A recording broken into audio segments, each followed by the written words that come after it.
Uy,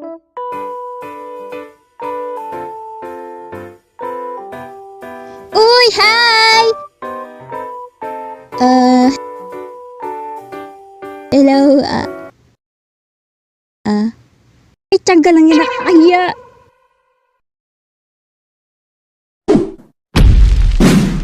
Yo, minahe!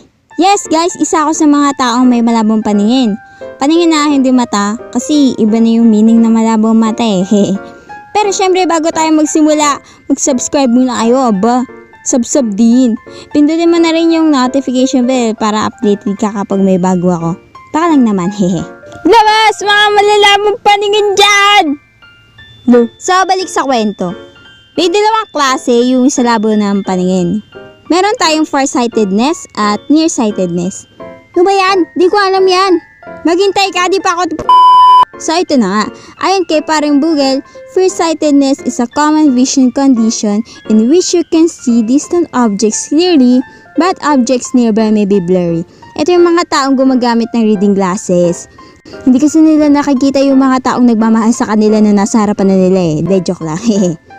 Ito yung mga tao na nakakakita na malinaw sa malayuan. Ganun yun. Kaya nga diba, may mapapansin tayong iba na kapag magbabasa ng walang salamin, nilalayo pa nila sa kanila yung binabasa nila. Yung nearsightedness naman ang kabaliktaran ng farsightedness. Ito yung mga taong hindi talaga maniniwala sa nakikita nilang... Okay, wala akong mahugot.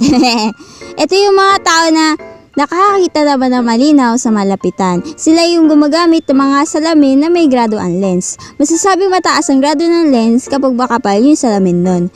Kapag mataas ang grado ng lens, malabo pa na yung nun. At syempre, isa ako sa mga taong nearsighted. Parang pro din, no? Actually, yung grado ng lens ko ay 400 na. Sa kanang mata yun, ha? Hindi kasi parehas yung grado ng mga mata ko, eh. Opo, nagsasalamin po ako, pero sinusuot ko lang yun kapag may katagpuan ako sa ibang lugar na hindi pamilyar sa akin. Ang hirap kaya maghanap ng tao lalo na kapag malabo paningin mo. At sa school lang din. Kahit sa harapan kasi ako nakaupo, may pagkakataon na hindi ko nakikita na malinaw yung nakasulat sa board. Tsaka yung prof din namin mismo. Nandito kasi ako lagi nakaupo. Maliban dyan, minsan may mga panahon din na naakala ko ako yung kausap o yung tinatawag. Pero akala ko lang pala. Kaya nga titingin muna ako sa paligid ko kapag may tumawag sa akin.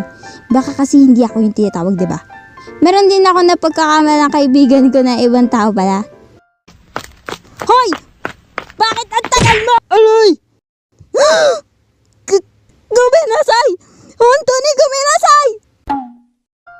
Tapos kapag order ako sa mga fast food na di ko alam, natatagalan din ako kasi di ko makita yung menu na nasa taas pa eh.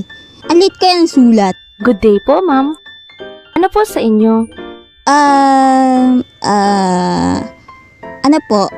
Ayun po, yung ano ba yun? Chicken na may sauce na green? Ano ba yun? Tagal naman. At syempre, madalas nahutog ako sa mga bagay na sobrang nipis. Lalo na sa alambring to na hindi ko alam na may alambre pala dun. Ay, meron pa pala. Minsan din, nagkakamali ako ng sinasakyan na jeep. Bayad po, isang bayan po. Ay, hindi, hanggang kaibigan lang ako. What? Tsaka yung mga taong kakilala ko na nakakasalubong ko doon sa daan, sabi nila, famous ka na, di ka na namamansin. Like, what? Pero hindi ko nga sila nakikita nun kasi nga hindi ko sila napapansin. Dami kayang tao dun. Ayan lang naman mga nararanasan ko dahil sa labo na paningin ko. Kapag wala akong salamin, ganito lagi mata ko eh. Kaya minsan, napagkakamalan akong nagsusungit o masungit o sumasama yung tingin kasi nga sumisingkit yung mata ko. Anong pangalan mo? Bastos ka, sinasamaan mo ko ng tingin wala naman akong ginagawa. Oh my God, galit si ma'am tapos nakatingin siya dito. Ako ba yun? Ma'am, malabo po kasi mata ni Ana. Hindi niya po dala salamin niya kaya lumiliit mata niya. Wait, ako? Kayo ba? Naging malabo rin ba paningin nyo? Hehe.